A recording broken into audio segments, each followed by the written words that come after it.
कि अरे करेजा कहे नहीं हमार कि राजा परदेश से घरे चलिएवा, नहीं तो हमरे मनवा के कोनो और जगह दे। अरे करेजा कहे नहीं हमार राजा परदेश से घरे चलिएवा, नहीं तो हमरे मनवा के कोनो और जगह दे। और एक करेजा अगर होलिया ले घरे ना पहुँचला तो होलिया के रंगा देवरवा लगा दे।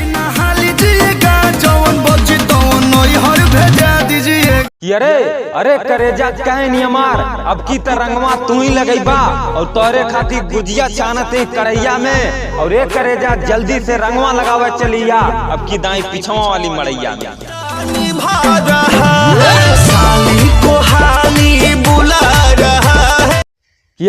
अरे करेजा कहे नहीं हमार कि होलिया मनाए तो तोरे साथे, नहीं तो हमरे अंदर होलिया के तनको जुनून ना होई। अरे करेजा कहे नहीं हमार होलिया मनाए तो तोरे साथे, नहीं तो होलिया के हमरे अंदर तनको जुनून ना होई। और एक करेजा जब तक लगी ना रंगवा तोरे हाथे से तब तक हमरे करेजवा के सुकून ना होई।